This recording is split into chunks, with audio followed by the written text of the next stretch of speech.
this last time, if you remember. This was all about Lend-Lease. First I told the spam story, and then we talked about this. And in my opinion, if you want the major thing we gave the Soviets that helped them win World War II, it's trucks. As I said last time, if they had to make more trucks, that would have been fewer tanks, fewer aircraft, fewer rifles, fewer other things. So it would have slowed down the war considerably on their side. And what would that have meant? Germans don't win the war. I'm not suggesting that. I'm suggesting maybe the Americans get all the way through Germany, the Americans and Brits, before the Soviets get there. Okay? So actually, could have been a good thing. Maybe they make it all the way to Poland before the Soviets get there and Poland remains independent. Well, the Soviets are already there. They Well, bombed them. but again, without the trucks, did they get there first? I'm talking about a Russian missile that killed two Oh, people in no, Poland okay. recently. And the newest thing this morning is it was actually a Russian-made, Ukrainian-fired anti-missile. That collided with another missile. It's a Yeah, whole thing. and that, what goes up must come down. So that crazy stuff does happen. So anyway, that's the biggest contribution we make to the Eastern Front trucks. Were they Okay. Ford or GM? It was a little bit of everything. Studebakers, you name it. And then I talked about, I didn't talk about this. So here's another way of thinking about this. And again, I hate giving the Soviets credit, but I'm just trying to be an honest historian. This is a comparison between Soviet and American deaths in World War II. 20 million plus Soviet dead, 405,000 American dead. Now, overwhelmingly, these are civilians, and almost none of these are civilians. Few in the Philippines, but not many. But they suffer. And you can't take that away from them. And that's why they're still bitter to this day. I mean, if you remember at the beginning of this whole Ukraine thing, they kept calling the Ukrainians Nazis. And most average people are going, what the hell are you talking about? They're Ukrainians, they're not Germans. Why are you calling them Nazis? That was Putin's own thing. Yes, well, the Ukrainians collaborated with the Nazis a lot during World War II. Why? They hated the Soviets because Stalin had killed 10 plus million Ukrainians in the 1930s. And so for a lot of people, they were just utterly confused about that whole Nazi thing because they didn't know the history of this. But as much as I don't like the Soviets, I gotta give them their due. Is there one more or not? Yeah. Here's another way of looking at Soviet deaths. If you take all the Soviets who died in World War II, divide it by the number of days they're at war with Germany, on average, they're losing 15,000 people a day. Every day for 4 straight years.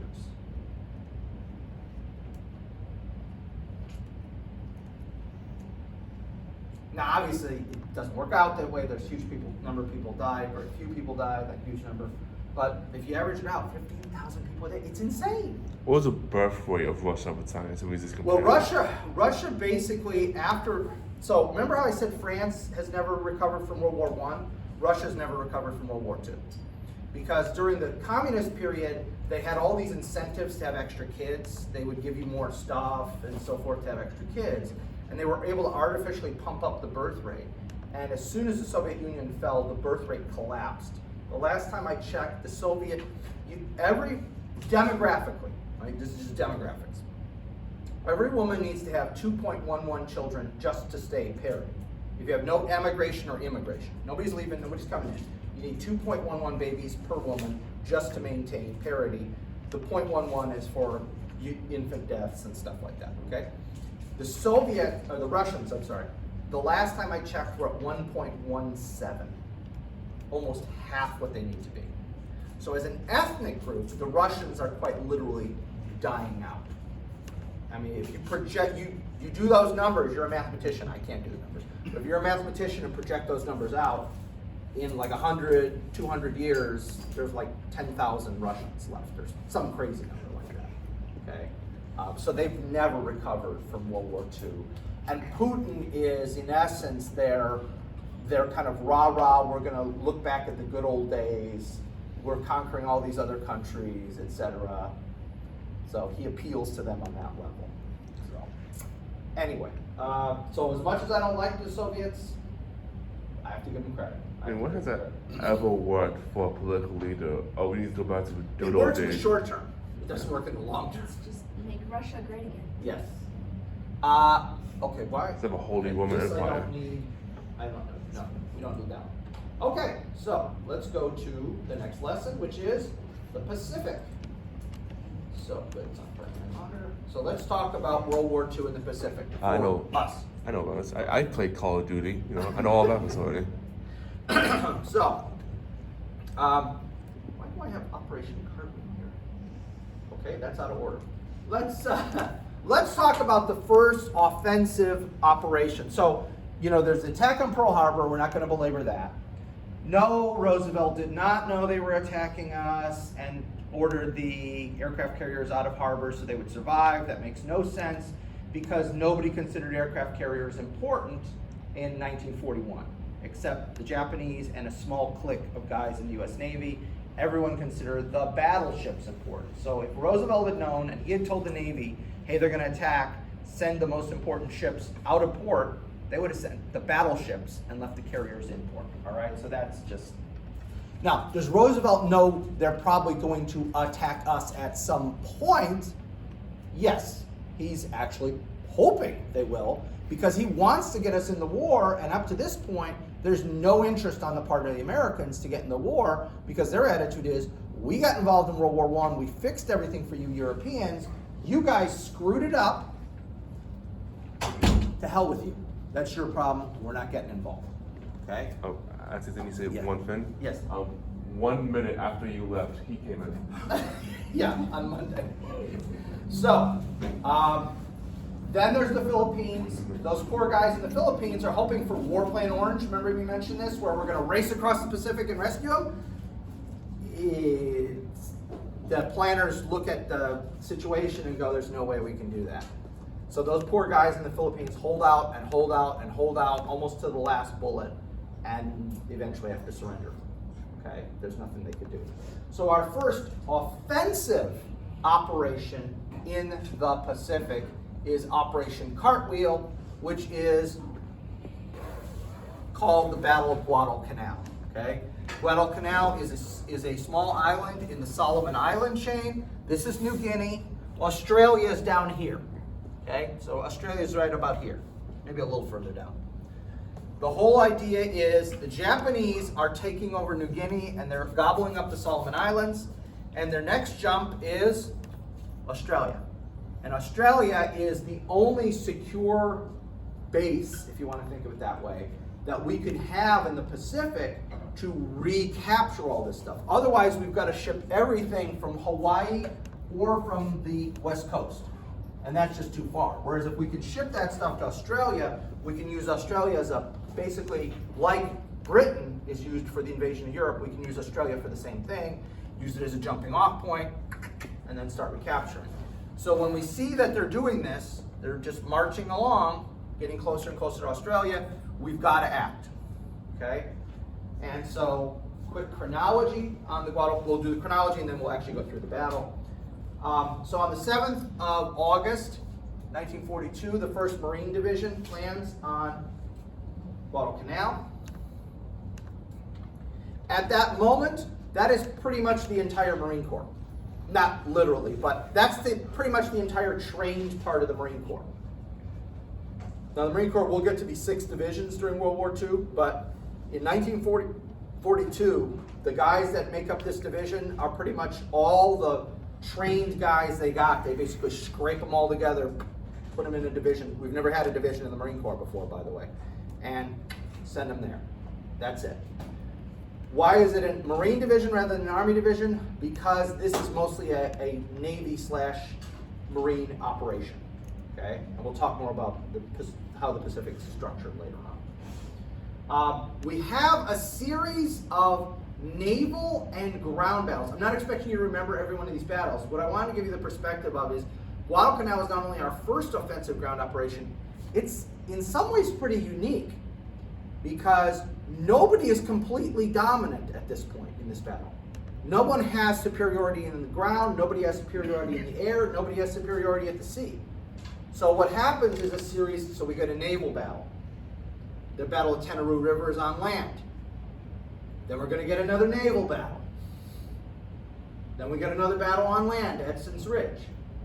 Okay? Then we got another naval battle. Because both sides are fighting back and forth for who is going to be dominant here. And there's nobody with a decided edge. We're used to thinking of the war in the Pacific as this, the Americans are completely air supremacy, they have complete naval supremacy, and they got these guys dug in on some little island and they got to dig them out. For most of the rest of the war, that's going to be true, but early on, no. And that's only through October. We got more to go. Battle of Henderson for Henderson Field, that's on ground. Battle of Santa Cruz at sea. Another naval battle of Guadalcanal at sea. The 1st Marine Division is finally relieved on the 6th of December because they are basically combat ineffective. By this point, their casualties are so high, but not just their casualties, disease rate is incredibly high. Basically, nobody in the 1st Marine Division comes out without malaria. It's the gift that keeps on giving. Okay? So almost every Marine winds up coming out of here with malaria. Partly because our medical system isn't as good, partly because initially a lot of people won't even take the medication they're given. The pill, and I forget what it's called, but the pill they would give you at that time turns you literally yellow. It would turn your skin yellow. And so these guys these are 1940s American males, so they're doing the whole, hey, I don't need nothing, I'm tough, whatever. And I ain't looking funky like Bob over there took that pill and look at that. I don't want to look like that. And so as a result, they almost all get malaria. Okay. So the division is basically combat ineffective between casualties and disease by this point, and the decision is made to relieve them. They're replaced with an Army division, actually an Army National Guard division. You don't need to know all those details. Now, here's another thing that's different about this battle as opposed to all the other battles for the most part in the Pacific. The Japanese actually leave at the end. They don't fight to the last man. And so again, that's different. After this, the Japanese will decide, well, if we do that, every time the Americans will get us to a point, we'll pull back, we're never going to win. So after this, I think there's one other exception where they do evacuate. But that's it. All the other battles, they fight literally to the last man, literally to the last bullet.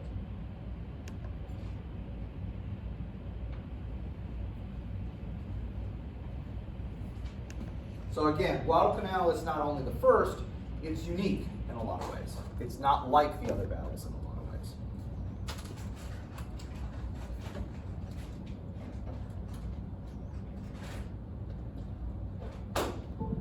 It's also our first combat experience with the Japanese, and any kind of racial stereotypes that had existed for these Marines beforehand get erased real quick.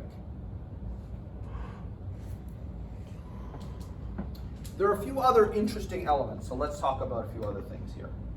One of the issues with the Battle of Guadalcanal is nobody thought about combat loading. But we had the manual from 1934 that said you combat load. Oh, come on, manuals? Who reads manuals? We're talking about a bunch of men here. I'm not gonna read the manual, I'll figure this out on my own. Okay? So there is no combat loading, and so hence, as the Navy starts to unload stuff, oh look, a typewriter. Where are the bullets? I don't know, throw it in here somewhere. Just keep unloading. Okay? That kind of thing is happening a lot. Yeah, there's no thought to like bullets on top, typewriter on the bottom, and let's stagger things. No. Even though we have the manual from 8 years earlier that said combat loading is very important, you got to consider that. The Navy just loaded the ship. I mean, to be fair, I imagine it would really hurt to be hit with a typewriter. Yes. Well, true. Though, how many uses you can get out of a typewriter and how far you can fling them, I guess, depends, you know. In some cases, what the Navy will do is literally throw 55-gallon drums of fuel into the water and just allow them to float to shore. In this case, they're actually offloading them from a Higgins boat, but in other cases, they go, well, they'll float. So just throw them over the side, and the current will take it into the beach. So how many barrels of oil did they lose? That was my next question. Yeah, a good question. I don't have an answer for that. I suppose if you wanted to do some diving off Guadalcanal at the appropriate beaches, you'd probably find some remnants of 55-gallon drums on the bottom of the ocean. Okay, and I don't know why it's doing that. This is, yeah, it should show. This is the Battle of Santa Cruz, I think. Hang on. This is the Battle of Savo Island, Naval Battle of Savo Island, and I apologize, I don't know why that's coming up. During the Naval Battle of Savo Island, the Navy is hit hard by the Japanese. We lose 3 heavy cruisers sunk, 1 damaged that later has to be scuttled, so effectively lose 4 heavy cruisers, 2 destroyers damaged, and over 1,000 sailors killed in action. On the other hand, the Imperial Japanese Navy only loses 3 cruisers damaged and 129 killed. Ooh. What's important about this battle, I don't care that you remember all these little battles. What's important about this battle, this very first naval battle, is the Navy decides we can't risk losing more ships. I mean, we just had Pearl Harbor. We've got big things going on here. We can't lose a lot of ships for a few Marines on the shore. So as a result, what's the Navy do? They leave. Before they have finished offloading the supplies and even part of the 1st Marine Division. Yes. Okay. Sorry, but it happened. Somebody's got to live to tell the story. Yep. It happened. So this is the naval battle happens 2 days after the initial landing, and the day after that, the admiral announces to the commander of the 1st Marine Division, we're going. We're out of here. This has been a sore point in Navy-Marine Corps relations for 80 years now. And in fact, it was referred to by one of the admirals as unhandsome quitting, which is an interesting phrase. But that's what they do. They abandon the Marines. I believe it's called quiet quitting now. Yes. And as a result, all later resupply has to be done kind of furtively. Hence why you just throw the 55-gallon drums off and sail away. Because we got to get out of here quick. Throw them overboard. Let's go. They couldn't allow supply drops or the other anti-air Yeah, defenses. well, it's distances too. Yeah. You wouldn't. The flight distances are too far. We don't have that capability in those days. And well, why is this going on? Well, this is really about the carriers. This is really more than anything about carriers for the Navy. So in December 1941, we had 5 carriers. The Japanese had 6. Then in June of 42, we had the Battle of Midway. Now I should mention the Battle of Midway briefly, okay? The Battle of Midway is, I'm sorry? Yes. It is the strategic turning point of the Pacific War. In that what happens is the Midway Island, which is, strangely enough, midway across the Pacific, hence its name. Midway Island, the Japanese want to capture it. But they also want to lure the Americans into a fight so they can finish off the carriers. Because remember, they didn't sink any carriers at Pearl Harbor, so they want to sink our carriers so they can absolutely dominate the war in the Pacific. So the Japanese are trying to provoke us into sending our fleet out to defend Midway. What they don't know is that we're reading their code. So, we think they're going to attack Midway, but we're not sure. So, in a secret code that they haven't cracked, we tell the guys on Midway, in your next message, tell us that your desalinization machine has broken down, which allows them to turn salt water into fresh water. And you need the following parts. Okay? So the very next message the island sends, they send in a code that we know. It's like a 20-year-old code. We know the Japanese have cracked it, okay? But it's in code. We're not sending it open, because then it would be obvious we're trying to finagle something. They send it in this old code that we know the Japanese have broken. And they say, our desalinization stuff is broken down, blah, blah, blah, keep sending the parts. The next message we get from the Japanese internal code is, just found out that Island X desalinization thing has broken down. So now we know it's Midway they're focused on, because they're talking about taking some island. So it's a double blind. They think they're tricking us, we're tricking them. The resulting battle is Midway. The Battle of Midway can best be described as, here's what you need to do to win a battle like Midway. Crack the enemy's code and be lucky. Because actually as the battle unfolds, and there's Gordon Prang wrote a good book about this, there's a number of good books about it. Dumb luck is how we won this battle. Just dumb luck. We're looking for the air carriers with long-range search aircraft. They're looking for our carriers with long-range search aircraft. We find theirs before they find ours. Then we launch our attack aircraft, some of which are dive bombers, some of which are torpedo bombers. Torpedo bombers fly right over the surface, drop their bombs, and then swing away. Now, they're supposed to go in at the same time so you overwhelm the enemy's anti-aircraft abilities, both fighters and ACAC, okay? You're supposed to overwhelm them. Well, what happens is that doesn't go right. The two groups get lost on the way to the Japanese carriers. And the torpedo bombers come in first. And the torpedo bombers are low and slow. They get slaughtered. In one squadron, out of the entire squadron, one guy survived. Out of an entire squadron. Ensign George Gay.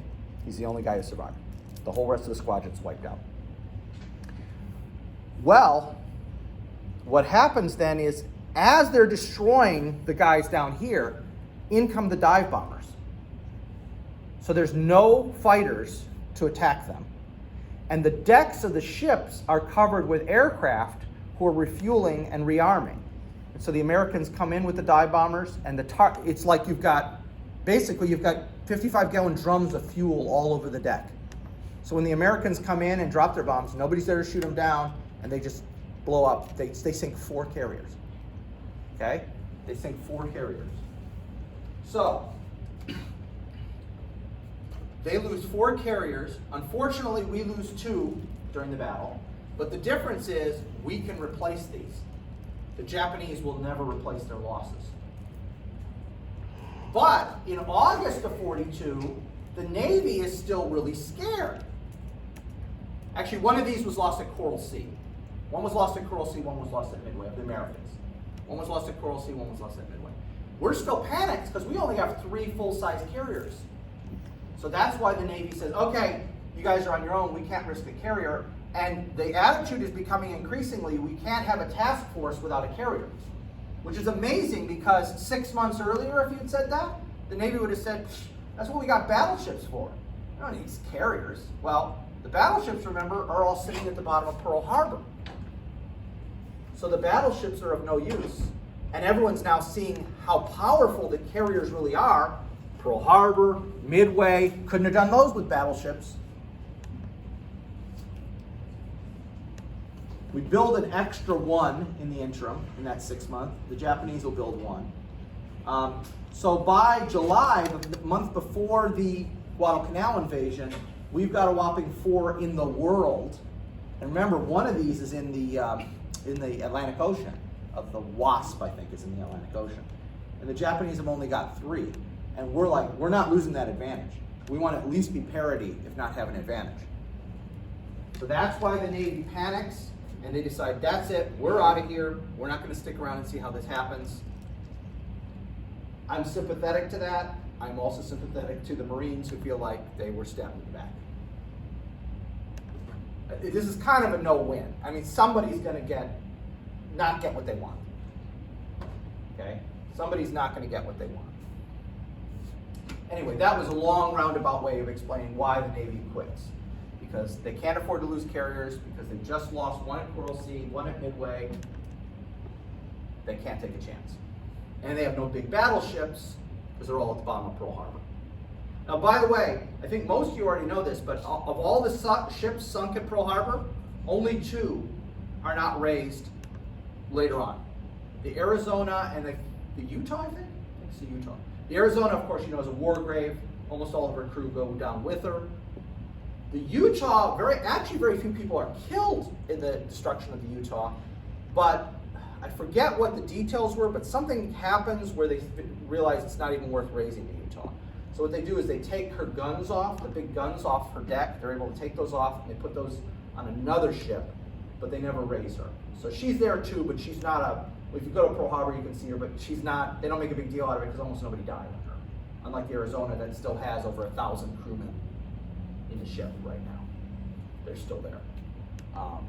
So, again, almost all those other ships, though, that are sunk at Pearl Harbor, every other one is raised, repaired, and actually fights in World War II, which is pretty impressive. And again, it's one of the miscalculations the Japanese make. Pearl Harbor is so shallow that it's not like you're sinking it out in the middle of the Marianas Trench where, it's like 7 miles down or something like that. It's a relatively shallow harbor, which was why we liked it so much. Okay. The Battle of Tenarue River is a particularly gory picture here. The Battle of Tenarue River is one of the first major ground actions during the Guadalcanal campaign. It's very well depicted. If you've never seen the miniseries The Pacific, it's worth watching. It's just as good as Band of Brothers, basically, in a qualitative sense. It's not exactly the same because instead of following one unit of guys, they follow 3 men who all serve in the 1st Marine Division, but not always at the same time. So it's a little less we're watching this continuously and we've got these people and we know all the characters. It's kind of 3 guys who come and go kind of thing. It's a little bit different. Anyway, Battle of the Tenarue River is one of the first examples we see of the Japanese performing what we call a banzai charge. Now, the Japanese, you'll notice the absolute disparity of casualties there. The Japanese keep performing banzai charges to the very end of the war. And there's been a lot of discussion like, well, why do they keep doing this when it keeps failing with the Americans? I think there's really 2 factors here. One is you're not getting feedback for the most part, because when you're fighting on a little island and you fight to the last man, no feedback is getting back to headquarters, hey, that didn't work. Like in this case, there was feedback because they leave Guadalcanal. But in most of the other cases, feedback's not going back home. So that's one problem. The other issue is that the banzai charges actually worked in China.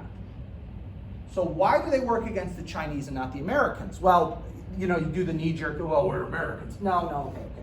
No, it's more than that.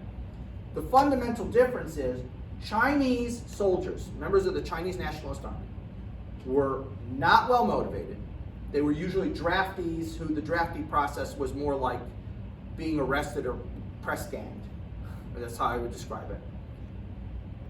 They're not as well trained. They're not as well armed. They're using bolt-action Mauser rifles. Okay? Whereas the average American in the Pacific, it has a semi-automatic or a fully automatic personal sidearm. Okay? Personal weapon. 45 and yeah, or a M1 Garand or a anything. It's semi-automatic though. And we also have lots of machine guns, whereas the Japanese will have maybe 1 machine gun per company, if that. So you got poorly motivated, poorly trained, poorly equipped, poorly armed Japanese or Chinese soldiers with very few automatic weapons. Well, yeah, if somebody runs at you screaming, 1,000 guys are running at you screaming with bayonets fixed, you can't kill them quick enough before they get to you. They're gonna get to you before you can kill enough of them to break their back, okay? Whereas attacking the Americans, you got everybody opening up with semi-automatic and fully automatic weapons. You're gonna kill most of them before they even get to you. And yeah, there's gonna be a little hand-to-hand combat, but not much compared to what the Chinese endure, okay? And so this is a case of an institution, the Japanese Army and Navy, thinking they learned a lesson, but misapplying the lesson learned. The lesson learned from 1931 when they first invade Manchuria all the way up to 1942 when they start fighting Americans is banzai charges always succeed. So you've got 11 years of banzai charges always succeed. Now they heard it didn't work on Guadalcanal, but they get no feedback anywhere else from the Americans. So they keep going with, we've got one failure point, 1,000 success points, keep doing it. Why would you change? Okay? If I'm doing, tick marks on the board, this entire board is filled with yeses, one no. Okay, well, keep doing it. So again, this is an institutional thing.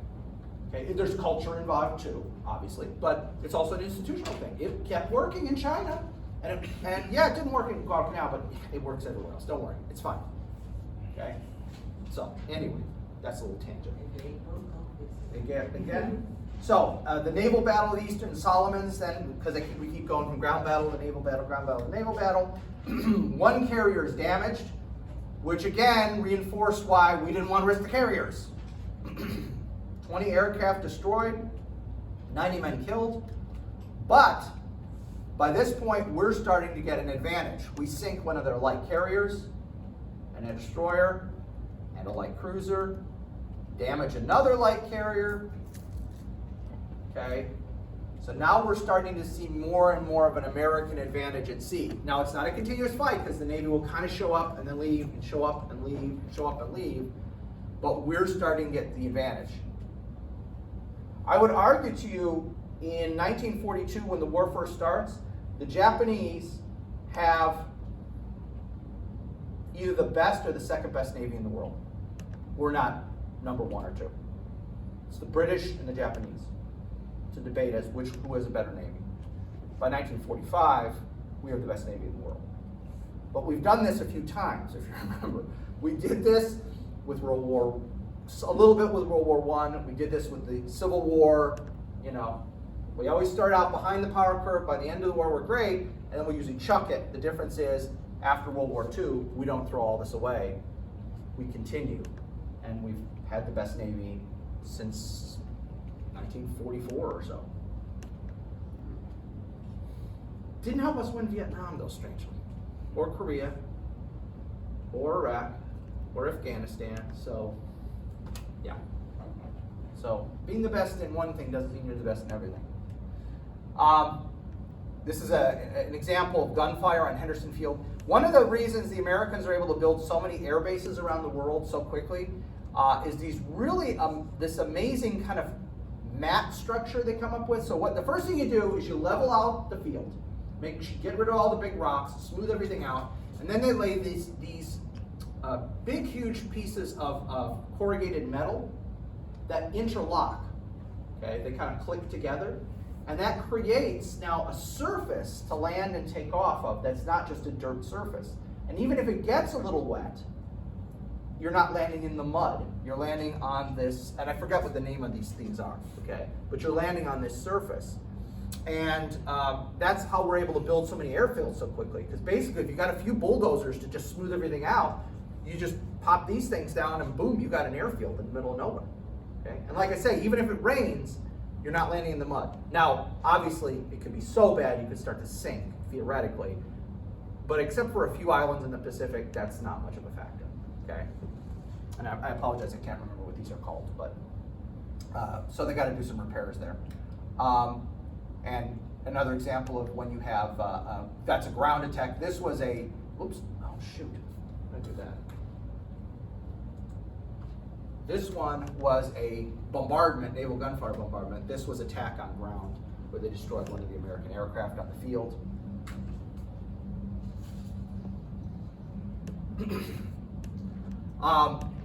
One of the next ground combats is called Bloody Ridge or Edson's Ridge. And here are the casualties. And again, you notice utterly disproportionate.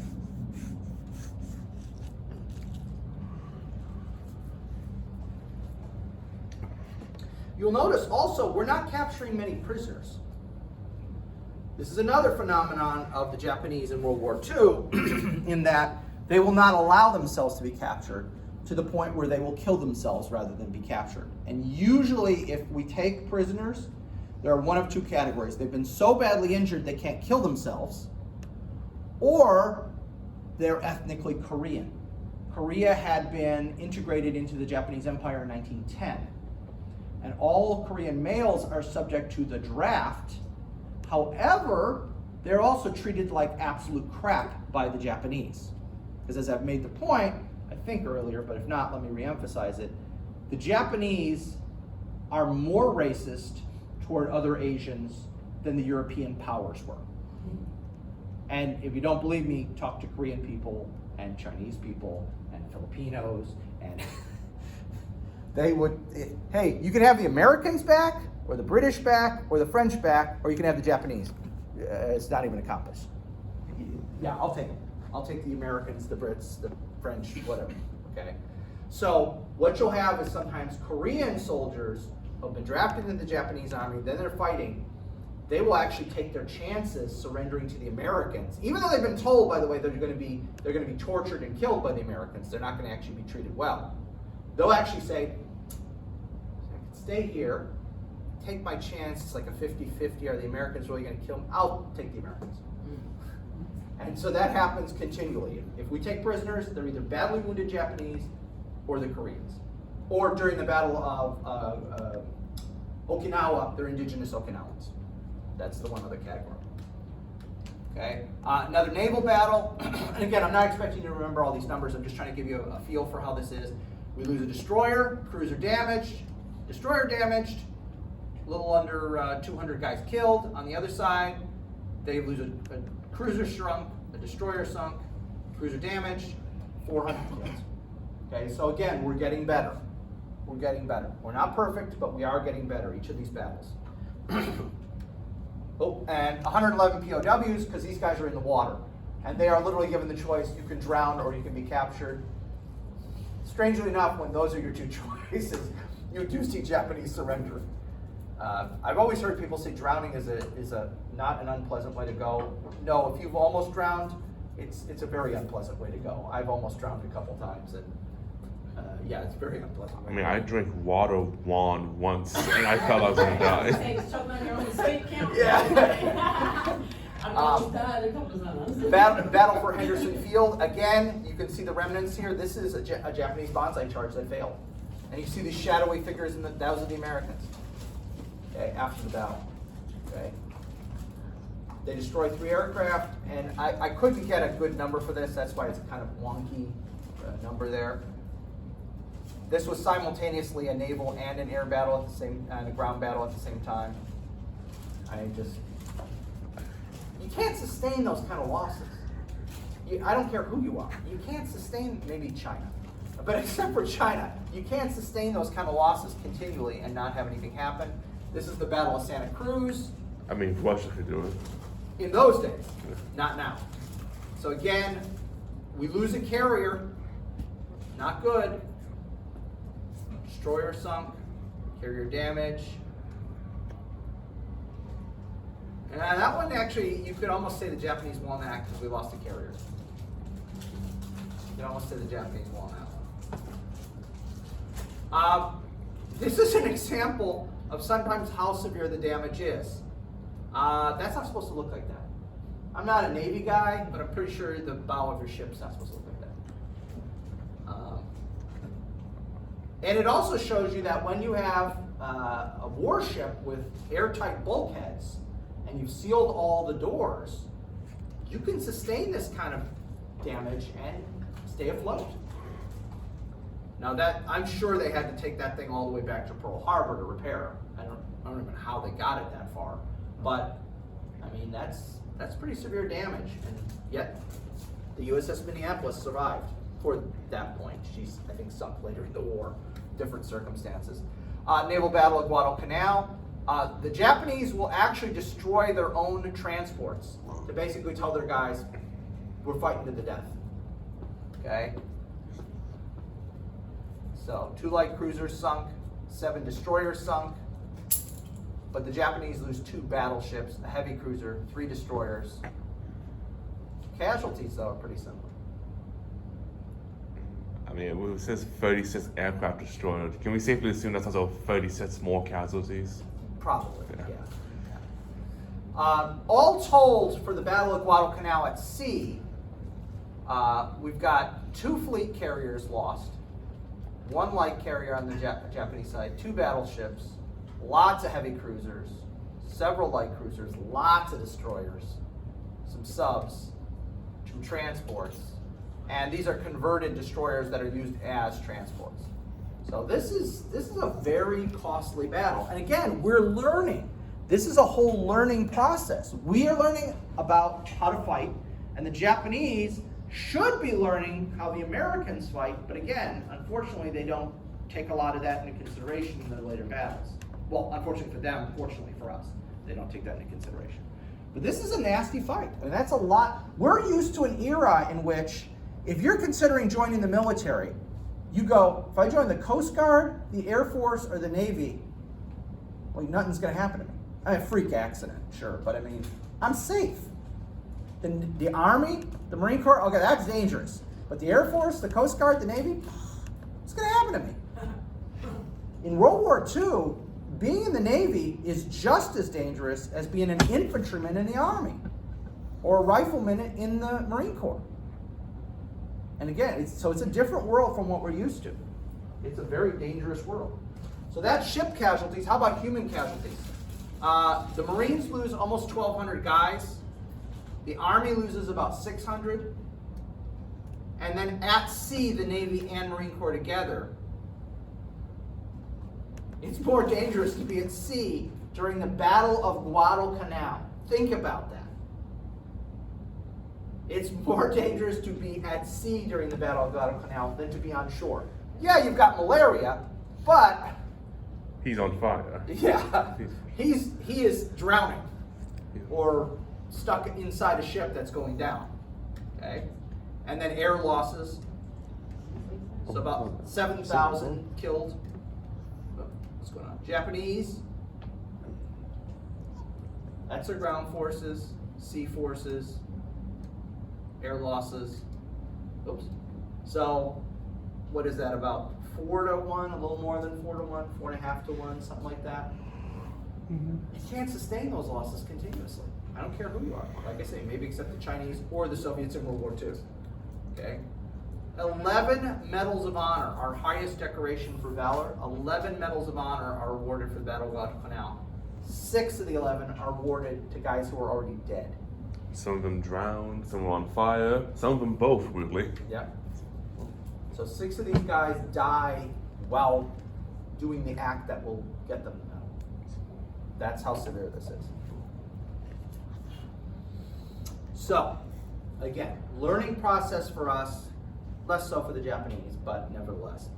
Now we're going to skip ahead because there are so many battles. You can do a kind of narrative as we did in Europe. North Africa, Sicily, Italy, Normandy, Bulge, or Market Garden, Bulge, war's over. You can't do that in the Pacific because it's so freaking huge. There's so many islands and there's different theaters. That's the other thing. Initially, there are 4 separate theaters in the Pacific. There's a Northern Pacific, Central Pacific, Southern Pacific, and Southwest Pacific. And the reason we have the Southwest, the Northern, Southern, and Middle kind of just makes sense. Just divide. It's huge. And the Pacific's huge. But the Southwest Pacific is a unique thing. The Southwest Pacific is created because of Douglas MacArthur. Douglas MacArthur had been the commander of the U.S. forces in the Philippines. They evacuate him before the Philippines falls, almost completely for PR reasons. Okay? We've got to show that we're still going to fight for those guys in the Philippines. MacArthur becomes a symbol, so they're going to evacuate him. They evacuate him back to Australia. Roosevelt and MacArthur hate each other. Can't imagine why. Yeah. Roosevelt does not want him in the United States. Roosevelt, remember, also sees Europe as being the more important theater than the Pacific. So he's not sending him to Europe because MacArthur will screw that up because he's just such an arrogant jerk. So what the heck do I do with this guy? I don't want him home. I don't want him in Europe. But the Pacific is a Navy theater. They carve out a separate theater that includes Australia, New Guinea, the Philippines, and call it the Southwest Pacific Theater, and they give it to MacArthur just so he has something to keep himself occupied. Then they eventually, after about a year, they go, the northern, central, and southern Pacific, they go, no, the Navy it should just be one theater. And so they make one Navy commander in charge of the whole thing, and they just call it the Central Pacific. Okay? And so you've got the Navy doing one kind of combat in one kind of islands and so forth, and then you've got MacArthur in the Southwest Pacific fighting a whole different war in a different theater with different environment. Like New Guinea is like swampy and gross. Central Pacific is these tropical islands, with the swaying palm trees, the kind of stereotype of what the Pacific looks like. Usually, that's where the Navy's fighting, whereas MacArthur's down in the swamps of New Guinea and the Solomon Islands, and then eventually into the Philippines. So that's kind of the division. So, I got to skip, because I can't cover it all. And I want to skip ahead to the Battle of Tarawa. Okay, so this is more than a year after the battle, or no, actually not more than a year. It's about 9 months after the Battle of Guadalcanal is over. What they're doing in the Central Pacific is, we can't capture every island the Japanese own. So we're picking and choosing. We're picking islands that are strategically located, that have something we want on them, something like that. And usually the thing we want on them is a good airstrip, because we're going to basically bounce our way across the Pacific. This is called leapfrogging. So I need this island because it's big enough, I can build extra airstrips, there's an existing airstrip. The next 3 I'm going to skip, because my aircraft can fly from there all the way to here. So I'm going to leapfrog. I'm going to capture that one, leapfrog all these, then capture this one because it's got similar things I need, then skip a bunch more. And that's how we're going to get all the way to Japan. We're going to leapfrog across the Pacific. Sometimes it's called island hopping. Sometimes it's called leapfrogging. It's essentially the same thing. So Tarawa is the Marines' next target. So let's talk. We'll come back to this picture because this picture is emblematic of what's going to happen, how this battle is going to go wrong. Okay, so let's talk about this.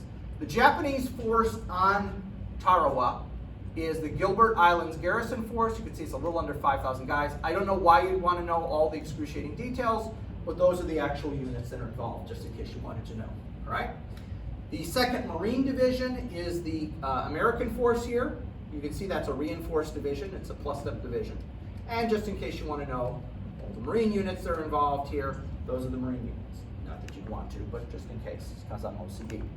Right, so we've got a roughly 4-to-1 advantage. And the normal thing is you need 3 attackers for every 1 defender, so we're above that mark, good. So we can check that block. All right, we got that. This is the island of Tarawa. Notice the scale down here in the bottom, guys. That's 1,000 yards. This whole island, I think it's either let's see if I have it in my notes. It's either 1.5 miles or 2 miles long. That's the entire thing. Yeah. And you can see at its narrowest point, it's like 150 to 200 yards.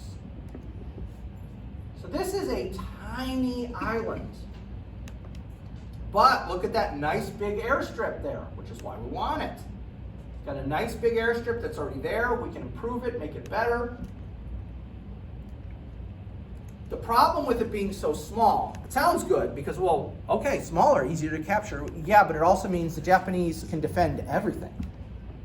They don't have to leave big, huge gaps, because only having 5,000 guys on an island that small, yeah, we can pretty much cover every square inch.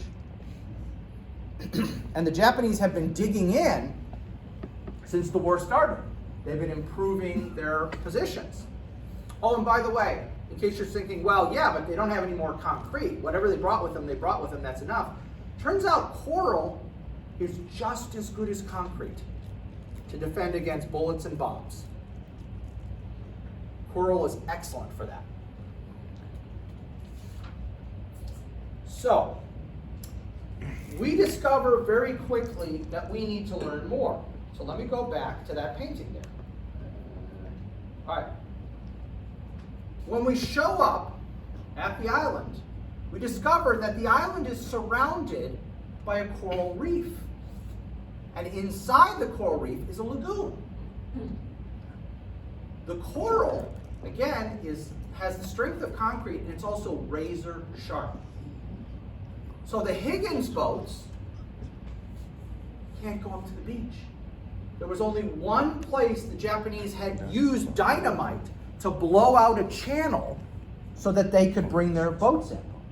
Everywhere else, the Higgins boats have to stop outside the coral reef. These guys unload, notice how deep it is, chest-high water, and wade ashore 100 to 200 yards under fire. They try to just ram the Higgins boats over the coral reef and basically gut the boat. The few times they try it, they just tear the bottom of the boat out because coral is that tough. Oh, and by the way, the Marines talk about on their way in, since there's coral here too, their boots, some of them literally their boots have been sliced all the way through. They're leather-soled boots, and by the time they get ashore, they literally have holes in their boots. That's how sharp the coral is. Because, oh no, you always said you can't bomb, it's too strong. It's like concrete. It's like bombing concrete. Yeah, you'll make holes. Oh, and by the way, that's another thing they find. Some of these guys, as they're walking along, because there was a bombardment, there's, pre-invasion and bombardment, some of the rounds fell short, and so there are huge craters. And there are guys who are walking along, and all of a sudden, bloop, they fall into a crater. And because they're so heavily weighed down, they don't come back up. Could just move the carriers a little bit forward so they have to walk that way. And so except for this causeway, which I think you could see in the other diagram too. Let me go through all this nonsense. Come on. Yeah, except for this causeway here that goes all the way to the end of the reef. And that one channel cut, where I forget where it is, but the one channel cut, you have to walk. And you have to walk chest-high water, and you have to walk under fire. And so these are some Higgins boats that got through. What happens is, for a lot of the supplies, they literally take rubber rafts, and where they have a cartridge, where they're emergency rafts, so there's this air cartridge where, and the whole thing will blow up. You've seen this in movies and whatever, right? There's always it's usually a comedy thing, right? Somebody accidentally engages it in a house, and they blow those up, and they literally will put supplies in the rubber rafts, and then some guy's got to walk it in all the way 200 yards. So the supply guys are literally walking it in rubber rafts. That's what this is. This is a big cluster of rubber rafts. Okay. So again, the landing craft are inadequate for the job. The Higgins boat's a great vehicle. Don't get me wrong. It is. But it doesn't work here. Now we also have, by this case, a vehicle called the Duck. At least that's how it's pronounced, okay? The Duck is basically a truck that is amphibious. There are still a few around. They had them, I grew up in Chicago, so up in the Wisconsin Dells, they would have these and do sightseeing tours of them. And I think I remember hearing that like Baltimore or some other East Coast port has a bunch of, is it here? There was one out here, but It sank? yeah, and Oh. there was a big thing out in Galveston. Like, Did somebody die? stuff. Oh, jeez. Yeah, so it was the little duck tour one, and it was Yeah. yeah. And there are a few of them still around, but I would hope they weren't using literally World War II vintage ones. I hope they were post-World War II productions, because if they were World War II vintage, that might explain why it sank. I mean, it's been 80 years. These are great, but not on the reefs. If you try and drive the tires over the reefs, the tires will get shredded. Okay? So the two main landing craft they have for this battle are wholly inadequate for what happens. And the Japanese have a few tanks on Tarawa, which nobody was planning on. Okay? And even their small, light tanks. Well, you know what? A little light tank against a guy with a M1 Garand, That's where. it's not going to go well. Okay? And so you can see the guys clustered here along the beach. And here's an example of carrying out wounded.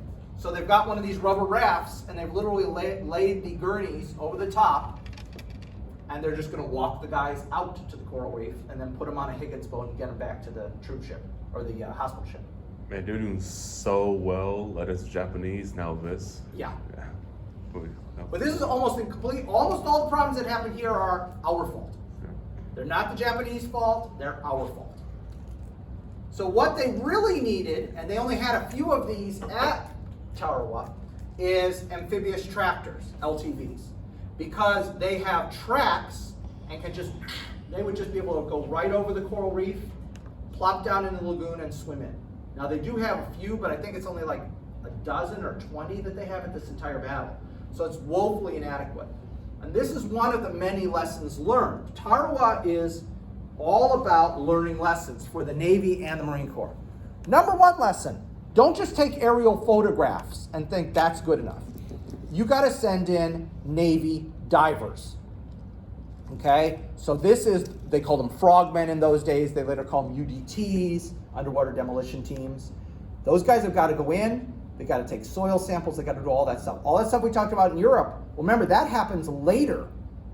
This is happening earlier because we're out of sync chronologically because we're doing Pacific and Europe, okay? They're learning that, and Tarawa is one of the places. And after this, Navy doesn't land anywhere unless the UDTs have gone in and done a soil survey. Is there a coral reef? What do we need to know? Okay, that's huge. So that's one of the big things. We need a lot more of these. We're going to get a lot more of these for the later battles. And again, it's a learning process. But a lot of guys have got to die for us to discover this. And you'll find, by the way, large bureaucratic organizations will postpone inevitability that they know is bad, either out of ignorance or out of laziness. Do you remember the scandal a few years ago when Toyota got busted for putting faulty airbags in their cars? Toyota up to that point had this like pristine record. Okay? Yeah, everyone loved Toyotas. Nobody ever had a problem. And then what happened? That came out and it rocked the company. It hurt their sales. It hurt their stock price. They knew about it. All this came out, in the years after that. They knew about it, and they basically said, it'd be cheaper to pay settlements to people who die.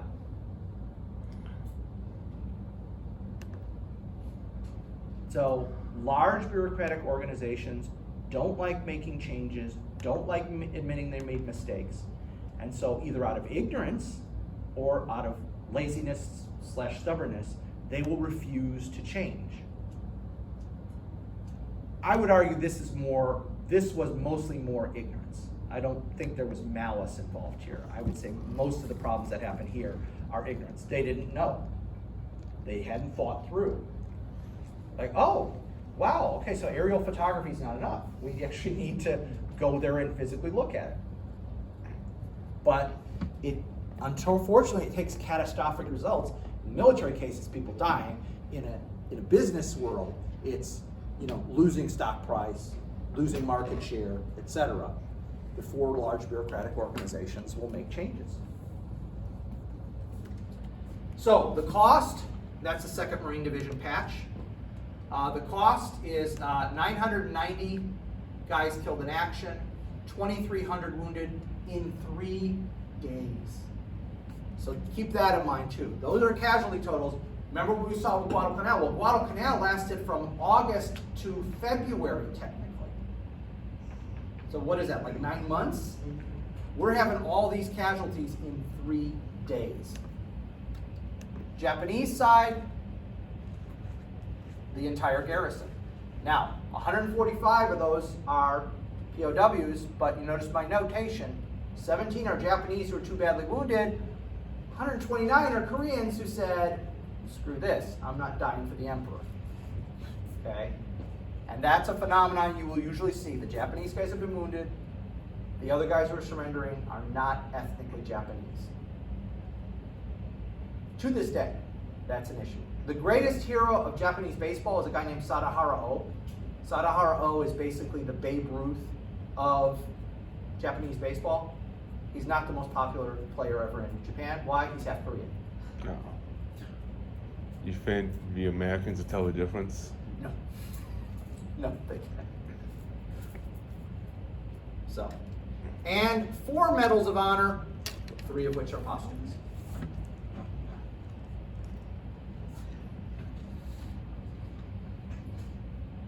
So, Guadalcanal I chose because it's the first offensive operation. Everybody's learning. Tarawa I chose because it is an operation where we learn at a very high price that we need to do more things. The last battle I'm going to choose for the Pacific is Okinawa. Why? Because we've actually gotten almost everything right by the Battle of Okinawa. And you know what? It's still going to be horrific. It's still going to be bloody. And we're still going to lose a lot of dead people. Okay? So I think you see how I'm kind of scheduling this out. We could do everything right on our side, and it still doesn't mean we're not going to have a bunch of people die. So let's set this up strategically. All right? By the time we're talking about the Battle of Okinawa, so this is the summer of 1945, the war in Europe is over. All right? Europe is done. We've already won in Europe.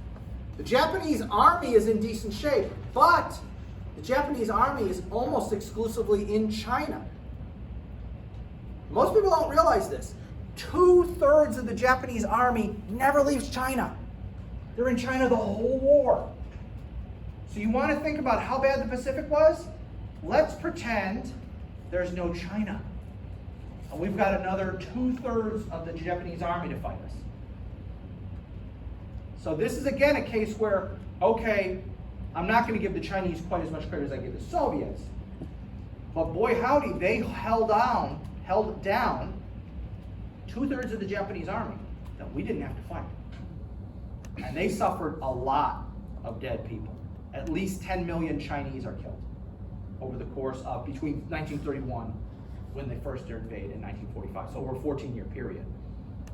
So the Chinese do suffer horribly. Okay? The Japanese Navy barely exists. It's been almost completely sunk by this time. They have a few ships and a few planes, but not much. The Japanese have basically had no successes since 42. Actually, the Battle of the Coral Sea, which is a exclusively naval battle, is probably the last success, you could say, for the Japanese. And some historians would argue Coral Sea was a draw. It wasn't even a Japanese success. And that took place before Midway. So from June of 42 onward, it's been lost. And this is another one of these things where we know, strategically, after the Battle of Midway, the war's over in the Pacific. Tell that to all the soldiers, sailors, airmen, and Marines who got to fight their way across the Pacific. It's all well and good to say, strategic level, they've lost the war.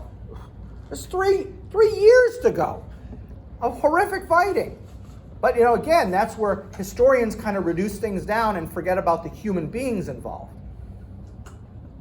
And just say, strategically, the war's over. Great. Now you got to actually win it. Okay? As I mentioned, the war in Europe is over. That's done.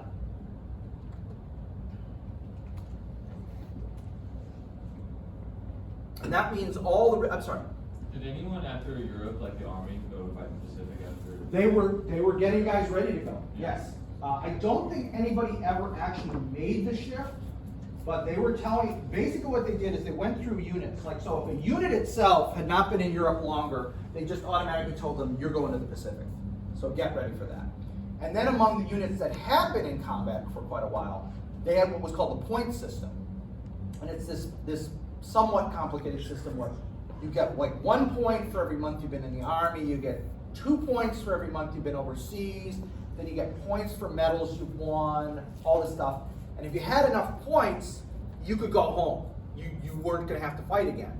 If you didn't have enough points, you were going to have to go to the Pacific, ideally. I mean, that was what it was going to be. And so this shows you how crazy this was. There were guys in the 101st Airborne Division who jumped at D-Day, fought in the Market Garden, fought in the Battle of the Bulge, and by the end of the war still didn't have enough points. That's how hard it was to get the points. And there were other things too, like if you were married, you got extra points. If you had kids, you got extra points per kid. There were all these things, okay? So yes, they were telling these whole units were being told, that's it, start getting on a troop ship, go to somewhere in France. We're going to move you. And they started shifting guys over. There was also a plan for those guys who had points but didn't have enough points. They were going to give them leave in the United States before they had to go to the Pacific. And there was a real concern. How many of these guys are actually going to show up on the day they're supposed to show up to be shipped to the Pacific? I'm telling you, if I had jumped at D-Day, fought at jumped at Market Garden, fought through the Battle of the Bulge, survived that whole thing, and now you're telling me I got to go fight the Japanese. You know, Ooh. Yeah, we don't. do you at least have I'll be right back. you have bonus points for being wounded? Yes, and you got points for wounded too. Oh, Yeah. my beard. Yeah, I'm glad we never actually followed through with this whole thing. The war ended before we had to follow through, because I have a feeling there would have been a lot of guys who would have missed that train. Yeah. I was thinking somebody who has just like he barely does have enough points. It's like somebody shoot me now. Yeah, exactly. Exactly. Well, they even did a thing at the end of the war because they knew so many guys didn't have points. The War Department said every infantryman, if you've got the combat infantryman's badge, we're just going to give you a Bronze Star. Because a Bronze Star was worth X number of points. So at the end of the war, every infantryman who fought in Europe, in the Pacific, who had the combat infantryman's badge, if you qualified for it, you automatically got a Bronze Star. And that put a bunch of guys over the top because the Bronze Star was worth a lot. So, but yeah, they were scheduling, and it was not going to look good. The Japanese resources are running out. The Japanese resources are running out. And I think I have, do I have that thing here? No, unfortunately I don't. Basically, I'll tell you this quickly. I don't have the number in front of me because I seem to have clipped that out of the Japanese are basically starving. Their caloric intake has been reduced by 50% by the end of the war. They are quite literally starving. And the Asian diet of the 1940s was not a calorically dense diet to begin with because they don't eat a lot of red meat. So, I mean, if you think about it, I'm not trying to be stereotypical or anything. If you think about it, if your diet is vegetables, rice, and fish, that's not a get fat diet. You know what I'm saying? In fact, that would be considered like a health diet today. That'd be a weight loss diet. If all you ate is rice, fish, and vegetables, I mean, I'm pretty sure in most diet plans, except for like Atkins, the all meat diet, except for those, that's a diet. That's what those people normally ate, and we've cut their caloric intake in half. So the Japanese people are literally slowly starving. Okay? We're coming. They know we're coming. They've got to defend the homeland. Japan has never been successfully invaded before. They have not stopped us in the Philippines. They've not stopped us at Iwo Jima.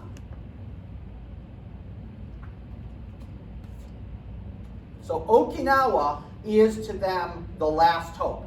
They've got to fight so well at Okinawa that they convince us it's not worth invading Japan. They don't think they're going to actually win. At this point, what they're hoping for is they'll hurt us so bad at Okinawa that we'll cut a deal. Because remember, we're talking unconditional surrender, and we forced the Germans to unconditional surrender. They're hoping we can just hurt the Americans so bad at Okinawa that they'll pull back on this unconditional surrender stuff and just let us keep our islands. We'll leave China, we'll do all that, but just don't come into Japan. Because we've got to preserve Japan. It's a very xenophobic culture, as we've talked about till today. It's a very xenophobic culture. I wonder what Oppenheimer's doing right now. I wonder, let's see, July? I think he's doing something in July. I can't remember what.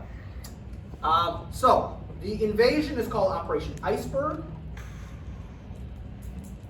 And the importance is location, location, location. Okinawa is the perfect jumping off point for the invasion of Japan. That, thankfully, we never have to do. We'll talk about that. I know that's a controversial thing. We'll talk about that. Not today. It'll be the next lesson. All the other considerations stem from this first one. Okinawa is the perfect jumping off point for the invasion of Japan. Period. End of statement. It has 2 substantial fleet anchorages. There are 5 airfields on the island, and we assume we'll build a bunch more. Kyushu, which is the southernmost main island of the Japanese island chain, is only 350 nautical miles away. I mean, that's a hop, skip, and a jump, considering what we've just gone through to get across the Pacific. So if we capture Okinawa, we set up air bases, we set up fleet bases, and we're ready to go.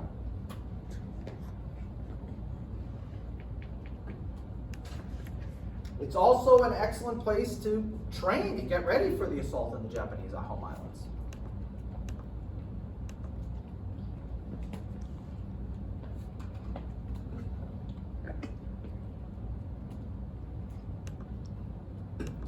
And by the way, I just want to, again, we're going to talk about the atomic bomb and stuff later, but I just want to make it clear.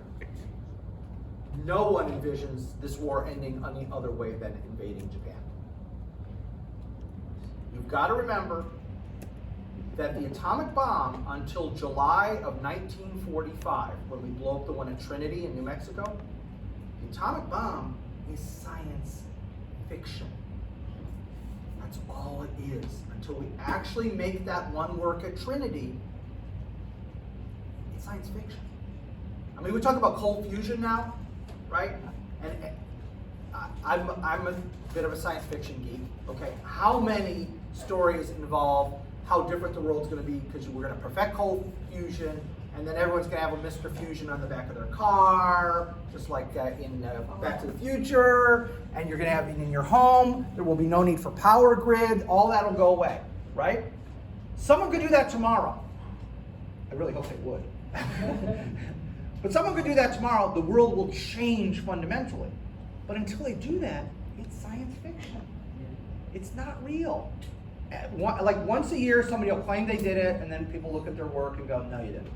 Okay, it's almost on a yearly basis. Some scientist somewhere in the world will announce, "I've done it," and then they'll look over his work and no, you forgot. This one doesn't get carried. You didn't. No, that doesn't work. So until we actually explode that one in July, it's not real. It's just science fiction. And you know they're unknown to us, but you know darn well, guys, they're spending millions, if not billions, right now trying to perfect cold fusion. You know scientists are doing that. Heck, I wouldn't even be surprised if the oil industry is secretly funding some of that, thinking, well, then we'll own the patents. So we'll have the next big thing. So they won't need oil anymore, but we'll have the patents on how to make fusion, and they'll have to buy our fusion device. In France, they're doing that right now. At the CERN. It's like some billion dollar nuclear fusion reactor that's going to change. Yeah. It'd be pretty cool. Yeah. I hope they do it. I mean, I hope I live to see that happen. But we've been talking about it for a while, so we'll see. I'm out of time, guys. So we'll just keep